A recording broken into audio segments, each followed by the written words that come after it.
Hello and welcome back to another week of DXV podcasting. Ollie isn't with us this week, so it's just me and Chris. We're just about to go over round 2 of the Six Nations. Chris, as the resident predictions winner this week, round of games, pretty happy with your predictions, Lou? Yeah, pretty happy with predictions. Can't complain too much. More happy with the results. Yeah, it was a good weekend overall. When the first result came in, I was like, okay, I'm on. Second result, I was like, that's the one that was the one I was most worried about. The cherry on top. Yeah, and then the last one I was fairly confident about. So yeah, Italy. I went Italy by 10. Italy by 10. England by 5. 5, maybe a bit too optimistic. Ireland by 2. You gave Scotland quite a bit of credit in that game. Yeah, to be fair, I think it would have been a lot closer had Finn Russell, and like, you don't get much worse luck than going a 6-2 split and you lose your 2 backs in a head-on-head collision with each other. So, and you lose 2 of your most important backs in Finn Russell and Darcy Graham. So I think they got a bit unlucky there. That was definitely the sort of nail in the coffin, I think, for Scotland at that point when that happened. And Ireland really came out to play. Like, Ireland really, really came out. Like, they came back to answer for last week. Definitely, I think that. Yeah, I was looking at their turnover stats. Ireland did sort of really well, and I think a bit harsh on Scotland, but I think they're who they ended up with. I think pretty reasonable scoreline for them. And on a good news, go on. Scotland does now get to avoid the whole conversation, but like, is it their year? Isn't it their year? We now know the answer, and they can just go about their business. Just go and play some rugby. Yeah, do it the way Scotland do. Less said about the absolute tragic Welsh game that really, really upset me. It's like when your team plays first over a weekend of Six Nations, it can ruin the whole weekend for you. Dismal, and then loses to Italy.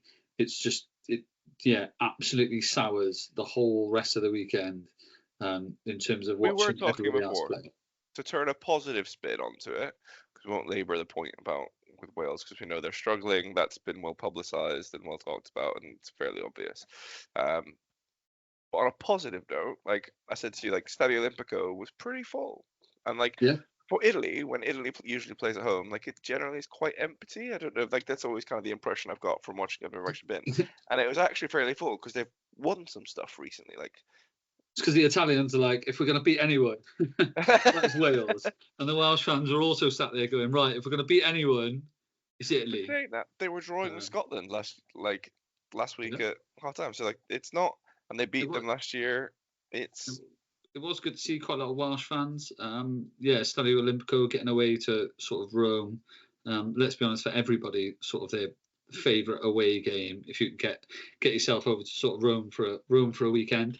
There's quite a lot of and you were unlucky that you probably got to Rome in one of the 2 shit days a year they get. Like horrific weather, which, but if anything, made the defeat even worse because you'd like to think that Welsh people can play in the rain, but got their tactics absolutely wrong. Italy got it spot on, kicked really well, pinned Wales down in rubbish weather, pinned us down in our own half, forced Wales to make a few mistakes, but. Yeah, no redemption for Wales, and you've got to say at this point, akin to the me wooden spoon meme that I pushed out over the weekend that's been doing quite well. That's looking ever likely for the wooden spoon now to come in. I mean, if you're playing that way against sort of Italy and getting beat, there's not much there that makes England, Scotland, or Ireland worried, I don't think. But how happy would you be if you turned over Ireland next week? Just completely turned a corner. We're like, right. That's meme number 2 of the weekend. Losing to France and Italy is a bad thing, but still being on for the Triple Crown. I mean, that's something. I'm not sure what the odds are. There's a bookmaker somewhere giving some decent odds on Wales to win a Triple Crown. I'd like to say it'd be worth a fiver, but it's really not at this point. It's really keep your fiver, drown your sorrows in a pint, As an England fan, though, like I'm really happy about obviously the win over France. Weirdest game I think I've ever seen. First half was really odd. France uncharacteristically error-strewn. Some of that imparted by pressure from England, defensive doggedness. There were some issues in the system, but there was a lot of fight there. A couple of really nice tries. Thought Finn Smith did really well. Tom Willis did really well on debut, actually. Like unsung, like I think England have missed that, having a big, heavy. He went under the radar a little bit, but yeah, he put some absolute stats in. Yeah, he's came out as top tackler. So he put in 16 tackles, missed none. And like when you're getting hit by 125 kilograms of Willis, that's gonna knock you back. Made ground against the likes of when you're making ground against the likes of Miafu and stuff like that, then that's what makes a big difference.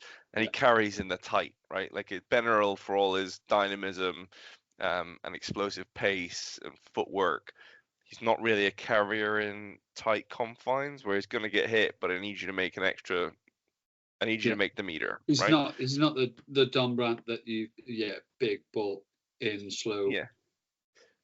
Game slow. Here's the ball. Go and get me 2 meters. Yeah. Get me on the front foot again. And Willis can do that, which is a handy tool to have it. And then he has the added thing that he can get his hand free and give a little offload as well, which is quite handy. And it's I was just looking at the team of the week, and ironically, the only English back row member that you haven't mentioned so far happens to make the fantasy team of the week in Tom Curry. Tom Curry is back to his best. Like the Bionic Man is on a bit of a streak at the minute. Like he is just everywhere. Loved his cheeky little knee slide celebration after back to try. That was, and I know Joe Marler brought it up, and I despise that with every fibre of my being. I'm not sure it meant to go down, and he purposely meant to do it. But I was just, I'm not a big fan of the football knee slide. I respect it. Mainly because I'm old and like my joints, like the knees and the hips. Hey, don't talk to Tom Curry about joints, mate. It's like, I'm not sure you're doing that. So, as we've looked over the teams and as we're onto it, so let's have a look at the fancy team of the week. So, believe it or not, Baxter makes it in there. Baxter, Martin, and Belam as 22. He had quite a lot of turnovers, actually. Tabburn and Atoje make up the second row of fancy points with 25 and 21. Cannone absolutely smashed the fancy points this weekend against Wales. He had 67 points. So you had him in the back row along with Caelan Doris that absolutely bossed stuff this weekend for Ireland, and Tom Curry at 34. So they make up your back row. Ben White comes in at 23, top scoring scrum half. Sam Pendergast had a stormer at 46. He did quite well. Henshaw and Lawrence make up his centres. I won't say they're pretty standard picks, but I think Ollie Lawrence did well. BLBRA at 56. Blair Kinghorn makes it in the back. Surprised about that. For 38 for Scotland. I've always been a big fan of Blair Kinghorn. I think he did have some quite a lot of running meters in there, return meters. And Penot on the other wing, so sort of the try scorer kicking then. I don't think there's anything to be too alarmed by, was there? In that fancy team, nobody? No, not really. I think my fantasy team got undone by the weather in Wales. I think I went for a pretty big contingent of Italians in the back line. So I had Monte Ioane, Tommaso Allen, and Tommaso Minicello, expecting some pretty Italian play, but they say they nailed the tactics. But that does mean that your back line doesn't get a whole lot to play with. Yeah. I mean, when I looked at sort of average scores for last week and this week, I mean, the average scores are down by quite a lot, and I think the weather has a massive part to play in that. In terms 100%. Of it's not your back line, slightly a little bit sort of tighter on there. My fancy line did not do that great at all this week, actually. I was saved a little bit by BRBRA, Lowe and Penot being try scorers in the back, but even sort of James Lowe only came in at 25 points. Manoncello, I think he was a big pick for a lot of people, had a great fancy score last time round, but again, only 8 points for a centre. So that wasn't great. Tommaso Allen came in at 20, same as you. Thomas Williams, 3 points. Sort of undid me quite a bit then. And I think the back rows, actually, I was expecting quite a big game from Aldrit and Negri. I picked both of them, but both of them came in sort of for your back row last week. If you think, I think 4 of the top 5 were back row in terms of point scorers. Negri 23, Aldrit 27. I did have Tab Byrne, but Will Rowlands again was quite heavily picked. I think actually he was the most picked player in round 2, mainly because of his fancy rugby pushed out before. I think mainly because of his because he was quite cheap in that second row, and it tends to be a place where people like to save quite a lot of points. And again, you've got Tab Byrne. You've got some really expensive people in that second row with Toje, Tab Byrne. And again, I had both of them, to be fair. And Tab Byrne he's unusual in that he's worth spending money on in the second row because he scores tries, he's involved, he does it all, he jackals. He's basically an extra back rower in the second row. And sort of early subs in quite a lot of the games. Wales particularly, sort of Gareth Thomas I had in, but I think they swapped the whole of their front row actually just after half time. So didn't same as Will Rowland sort of swapped out, didn't really get the sort of points with him. One of the biggest fantasy subs, super subs for this weekend was Ross Vincent for Italy. I think it was a big shout between him, but again, only 21 points. So really quite disappointing score from my super sub. I did captain Jack Morgan, who came in at some 46 points, which again sort of equates to not fantastic points from the back row. Just wasn't a good weekend for fancy scoring points, I don't think. No, it wasn't. And Jack Morgan had a decent game. Like, he's such a workhorse. I think I just looked at his stats and he put in 21 tackles. So I got a significant chunk of his points from there. But it was a tough week for fantasy. I think Mavaka, usually kind of stalwart, not picking Sheehan as my super sub killed me. I went with Jack Conan. If you picked him as super sub, would have come in at 90 points. That's saved when I look at the sort of leaderboard overall. And a big shout out to Ellis Gunge, who is top overall in the Six Nations fantasy game, and he was absolutely saved in Jack Conan. And when I look at the top teams from that week, all of them sort of seem to have Jack Conan in that fancy space. It makes such a difference having a good super sub. Like, if your super sub does well, it makes an enormous amount of difference for you. Yeah, he came in, and despite Jack Conan 90 points, captain. I don't think there was too many other people. No, Bundyaki again, only 6 points for Ireland, and he was quite a big fancy pick in the centres. He always is, Bundyaki. Okay, without knowing the team sheet, who are you picking next round? Who's definitely going in your team? Because I'm picking my preliminary round 3 team now. My budget has gone up, but so has the prices of everyone. Yeah, so is the prices. So let's have a look at the potential mismatches there. So straight away, Ireland versus Wales. So you've got to be looking at Ireland. France against Italy. All right, disappointing, but you'd think France, Italy, there'll be a spread there.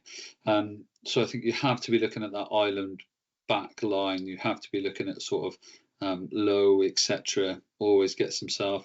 Sam Pendergast proved himself sort of this weekend, so he's still relatively cheap in that 10 space, and I think against Wales he'd be a good shout.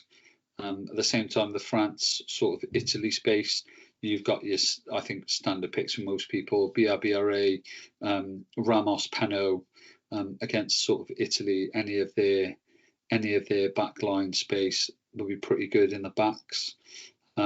Forward wise, again, you probably look towards Ireland. Jack Conan proved himself coming off the bench, absolutely phenomenal. But again, Van der Fleer, you expected them to have some big games. Italy proved against Wales, actually, they had quite a lot of turnovers. Ireland did against Scotland as well. So you'd sort of back a bit of their forwards pack, Tab Byrne, etc. I'll be looking at them. England, Scotland, I mean, there are a couple of English players that potentially sort of sneak through to there. So I'm sticking with. Interesting. I'm sticking with Tom Willis just because he gives me. So he's in our game pretty much top, if not amongst the top scorers most rounds of the Prem, and he's really underpriced in the Six Nations game. So he comes in at like 11 stars, whatever the units of measures are. So which buys you a lot of space elsewhere, which has allowed me to have Lowe, Penno, and BLBRE in my back three. Yeah. So I've gone Willis, Doris, and Buda in my back row. My other English players, I think I'm going to go Marcus Smith, because I think if they keep, and this depends on if they keep Marcus Smith at 15. If they do, he goes in at 10, I think. Or Tomas Allen. I'm a fan of a kicking 15 who plays, who's selectable at 10. Can you get an extra back three player who does all the same things? Somebody that has performed consistently well, Hugh Jones for Scotland. I mean, his fantasy stats sort of the week before, so he's not one. Again, we've just mentioned quite a lot of the centres didn't have fantastic points this week at all. But coming back into sort of next week, Scotland favourites, I think, in terms of, Blair Kinghorn as well wouldn't be a horrific shout. Obviously, we'll wait on words about sort of Graham and Russell. No, I was just thinking if Scotland is your favourite, not Scotland favourites, England are the favourites, I think. I was just thinking like Scotland. I'm genuinely curious. Scotland favourites. I was like Scotland favourites in terms of my favourites from Scotland in terms of Blair Kinghorn and Hugh Jones. I'm just checking the odds. I genuinely am curious as to who are favourites for that game. I mean, it must be England. Even the world rankings have them above Scotland. England are favourites by 7 points. Yeah, being at home. Is that the supercomputer? No, this is Paddy Power, the odds. Okay, interesting. But yeah, we are quite. So we take the Six Nations. Obviously, takes a quick break now for 2 weeks. We've got the sort of gap week in the middle. So we'll closer to the time, no doubt, we'll come back and we'll do some more stuff on a full team before we go in and pick for round 3. But yeah, it's going to be an interesting round that we just talked through. So dare we do? I mean, this is a great thing. So we get to make up predictions for Ollie now, right? Yeah, 100%. Ollie isn't here, so we will make a fair and honest judgment on Ollie's predictions. Ollie's back in Wales. He's historically a Wales fan. Wales to beat Ireland by 23. Yeah, sounds reasonable. That's what Ollie said. So Wales by 23. Thanks for your vote of confidence, Ollie. You've been a great help. England, Scotland, what would Ollie go for? A draw. Draw. Bang on the money. Well done, Ollie. Ever the cautious person going for a draw. Italy, France. I think Ollie sounds like he wants an Italian upset. He has spent a lot of time in Rome. If somebody said to me, pick somebody to back Italy against France. He has been to a Six Nations game in Rome, so. Yeah, I mean, he likes spaghetti. So Ollie has backed Italy by 3. What are we saying? By penalty, last minute drop. Yeah, let's do that. Yeah, sounds good to me. Italy by 3. So there's Ollie's predictions. Congratulations, Ollie. Now let's get serious. Wales v Ireland. So our first home game. We've just played both the Blues away. Wales versus Ireland. Ireland. Oh, feels bad. Ireland by 20. I think you're being quite generous. I think if that same Welsh side that went out against Italy, and let's be honest, relatively lucky to even get a couple of the try back and stuff like that, Jane, I think we could be looking at something really quite bad. I've seen that video of Nip Tompkins where like he's really emotional about it, and now I feel bad. Like I'm rooting for Wales to do something because I don't want to see. I genuinely think it's bad for the Six Nations if Wales don't do well. Like Wales are one of the most viscerally supported teams in the Six Nations. You need a strong Wales. It makes it so much better when the competition is like we're getting so close to having a good competition in terms of Italy being good. We just need Wales to come back. It's like, and then we have a really good tournament. The reason why I think even when you look at sort of Australia, South Africa, New Zealand, and sort of that little try in Argentina, is because actually they are all very close, and on their day, there's no walkovers anymore. And any one of them could be any one of them, and now Argentina are obviously sort of coming back, and that's what makes that so good. Is that any one of them on them day could beat the other ones. You don't know what's going to happen. And I think the Six Nations being that slightly bigger, slightly wider, I think, like you said, it is.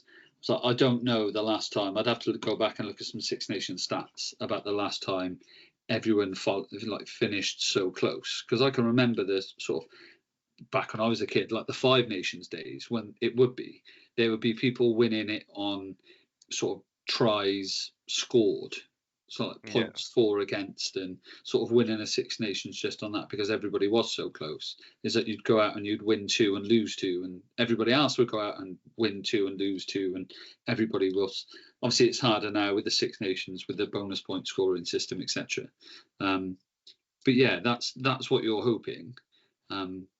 Is that actually the teams go out there and sort of win 2, lose 3, win 2, etc., and everybody's on the same. That being said, Wales are most definitely not in that place. So I think you've been quite generous. I think even at Wales at home, Ireland sort of pulled away from a good Scotland team by a lot. So I'm going to go for more than you. I'm going to say Ireland by 32. Yeah, that's probably fair. Now I'm in my dismal Welsh stage. Right, we move out of that. England, Scotland. England at home, Allianz Stadium, not Twickenham, against Scotland. I mean, do I mention the Calcutta Cup over the last few years, and the fact that Scotland have firmly kept that in their grasp? Are we expecting that to change, Chris? I would like to think so. If Scotland had Sione Tuipulotu still, I'd be more worried. I think England, off the back of a win, there's 2 ways they can go. Either fired up, train hard, perfect the things they screwed up in against France, and see how good they can come out. I think they have the potential. Scotland will kick differently than France do. More contestable. If you keep Marcus Smith at the back, that's a risk. I still think England have enough. I'm going to go with England by 10. England by 10. Okay. I agree with you in terms of I think there's enough in Scotland for England to be worried. Yeah, they're not a. Yeah, there is enough in that Scotland sort of backline, and especially if we're thinking sort of Finn Russell's sort of back fit, got a 2-week break now, sort of Darcy Graham coming back in, Blair Kinghorn, Hugh Jones. Like you said, if Tuipulotu would be in there, that would be a dangerous background. That's a dangerous backline that we saw sort of Scotland has sort of absolutely been working on. I'd like to think off the back of that sort of France win, England tails are up a little bit, and I The think pressure valve is gone. Yeah, as long as they can come out and play, they I'm found not balance in the back not sure row. I'm not sure the Scotland sort of getting around the edges, getting on the outside of that blitz defence. I'm not sure. So I'm going to back you. I'm going to back England by 5. I think it's going to be a sort of try in it. I do think that this will potentially make or break England's next run, though. If they can back up a good win against another tier 1 side, all of a sudden their narrative has changed completely around England. You're now building. You've made that French win something to build off the back of, rather than that French win being a fluke. Because if you lose to Scotland, that's just a fluke. That French win was a fluke.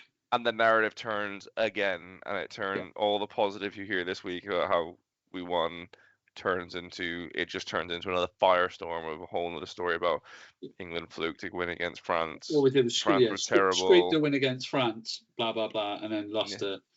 And that's what happened last season, last Six Nations against Ireland. Had an epic win against Ireland, dropped goal to death to win it, and then lost it against France. And then literally a summer tour, and it's doom and gloom again. So, yeah, I think that if they can do that, I've looked through like the history of teams and their progression, and you see it. There's like turning moments for teams. Like, so for Ireland, when Andy Farrell came in, they're like, it's like a year and a half of like loss, and then they just came out of nowhere and won a Six Nations.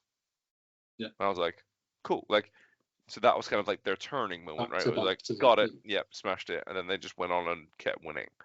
And I think that this England team kind of needs that to be like, okay, get a bit of momentum, get your tails up a little bit. But that's enough from me ranting and. Yeah, it's unlike you to rant about sort of England. Let's shift it on. So last predictions then. You've got the Sunday 23rd. We move on to Italy versus France. So back to Stadio Olimpico for the Italians. Welcoming France this side. Is there anything in that Italian side from the sort of Welsh game that you think worries France? I don't think this is as clear-cut a game. Okay, interesting. As it would at first seem. Are France capable of blowing Italy out of the water? Absolutely. Are Italy capable of beating France? Also, yes. Like, I think genuinely, this could be. It should be a France win. If you're a betting man, you're betting on France, and you're reasonably comfortable that that's going to pay. But I'm not as sure. Really? Yeah. That Italy backline is tidy. And like what I did see that I liked in the game against Wales from Italy is their kick chase. And that's one thing that did worry me about England, is England's kick chase was a little bit lackluster. Italy's was ferocious. Like Ioane was coming to cut people down. Like he wanted to win the ball back. They did kick very well. And if you can put France under that kind of, like, you saw what happened with a little bit of pressure from England when the passes start going a little bit loose. You start trying to force stuff. And if you can force France into playing that game, Italy also have a very lethal backline. Menoncello, Brex, Paolo Garbisi, like Ioane, Capuozzo. Like, they have some. Capuozzo. Like, for a Welshman, brilliant. Yeah. They have quality players in that backline that can really do damage. So their forward pack is also immense, right? Like Lorenzo Cannone, Michael Lamaro, like these are all fairly good, like good players now. Yeah. I'm gonna go France. I'm gonna go France by 5. With the caveat that I'm not surprised if Italy pull something out of the bag. Interesting. A little sneaky one. I think Sean Edwards has got France running shuttles for the next 2 weeks. I think Sean Edwards, off the back of that England defeat, has like is just thrashing them up and down a hill. As like, I can see him just being so angry. He's just got them on sort of just shuttles for the next 2 weeks. I think France will come back after that sort of defeat to England, and I think they will come back absolutely firing. I think they will come back with full sort of French passion. They will come out the blocks, and I think they will a sort of resurgent Italy against Wales, and I think France will firmly put them back in. So I'm going to say France. How did France respond to their last big defeat now? Yeah. I'm going to say France, and I'm going to say France by 30. I think France will come out and storm it. I don't know. I think Italy off the back of that, some nice sort of confidence, nice 2 weeks sat on that. And I think France are going to, Sean Edwards there, like throwing TV remotes around the change rooms and stuff. I think it's going to be, absolutely snapped. And I think they're going to come out with some fire. So there's my predictions. We will see. We have to wait 2 weeks this week to this round. Yeah. What have we got in the middle, Chris? Anything? Not a whole lot. So it's the bye week, so everyone gets the rest, which is actually quite nice. Gives it a little bit of break. Although I do enjoy rugby on the weekends, and with no Prem or anything, there's still a Prem Rugby Cup going on, so you can catch a bit of that. I think the URC is still playing, so if you're keen on the URC, still watch it. Then you can still watch a bit of rugby. So a reminder to everyone listening to this: it is it is Valentine's Day this week, and if you still wish to watch the rest of the Six Nations unchallenged by your partners, now is the time for you to go out and buy them something. Go out now, buy them something. So they leave you completely alone for the rest of the Six Nations. If you do not go out and buy them anything, they're going to be angry at you and probably won't let you watch weekends and weekends of rugby coming up. So do yourself a favour, do rugby fans everywhere a favour, go out and buy your partner something, not only because they deserve it, blah, blah, blah, but they get to leave you alone for you to watch rugby and continue to watch Six Nations. So yeah, bit of advice from somebody that has an angry wife and that watches a lot of rugby. Other than that, Chris, any last sentiments? Nope, nothing for me, mate. I'm happy. Like, I'd completely forgotten it was Valentine's Day, so now I'm gonna have to go do a bit of last minute shopping. There you go. Get down to the garage, buy some windscreen wipers, buy some screen wash, whatever it is. All classic, Just don't buy nothing, and keep the little brownie points in the back pocket for future Six Nations. Thank you very much for joining us for another DXB podcast. As ever, if you enjoy this podcast, you can find us on all our socials: Instagram, TikTok, Facebook, Twitter, etc. Just search Dream 15 Rugby. If you are playing the Six Nations Fantasy and you haven't signed up already, please sign up to our Fantasy League. Just go onto the app, search for leagues and search Dream 15 Rugby. There'll be an open league there for you. So thank you very much for joining us, and see you again next week. Bye-bye.